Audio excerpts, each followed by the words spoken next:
This is interesting, isn't it, that Tony Blair's kind of stepped in. I mean, the language he uses about annihilation and they're staring over the cliff face and the idea that they're going to kind of disappear in pieces on the rocks below is cataclysmic, isn't it? Pretty apocalyptic stuff, isn't it? Yeah, I'm not sure it's going to help. I think the problem with this whole debate is we've had some pretty extreme language thrown about. He originally said supporters of Jeremy Corbyn needed a heart transplant. We've had people calling each other morons.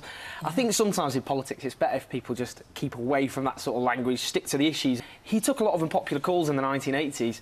He ended up being vindicated in the end, and I think on issues like today, the living wage, the housing crisis, an investment bank, a national education service, that's one of his policies he's proposed.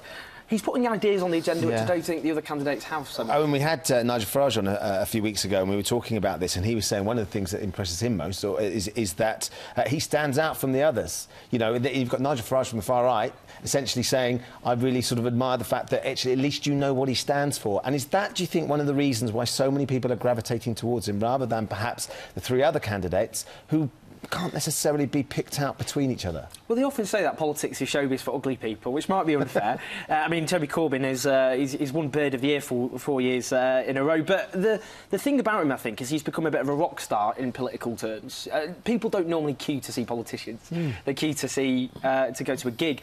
But when he speaks all over the country at the moment, hundreds of people, thousands of people come to see him. They queue all around the block. And I think the reason for that is I think he is, whatever you think about his policies, he's a man of conviction. And I think what we've seen with him over the last few weeks, whether it be, you know, on issues like how do you have a genuine, inspiring alternative to austerity, he's been putting those ideas on the agenda.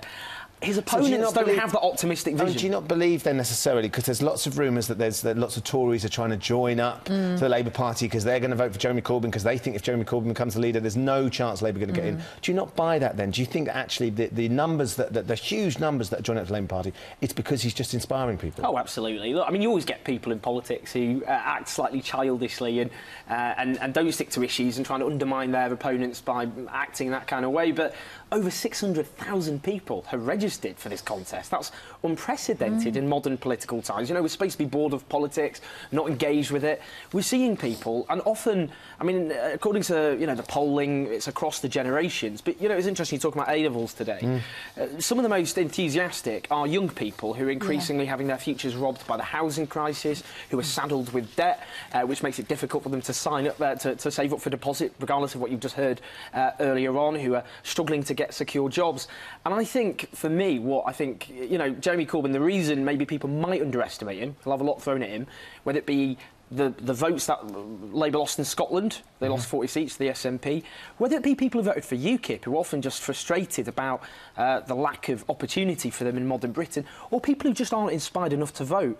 And I think he could be the candidate to appeal to those sorts of voters. It will be a hard one, he'll get a lot thrown at him, but I think he's, you know, he could be doing a lot better than his opponents to give him credit for. Well, I'm sure Andy Burnham, Yvette Cooper and Liz Kendall are all hoping to appeal to all of those people as well. But, Owen, thanks very much indeed.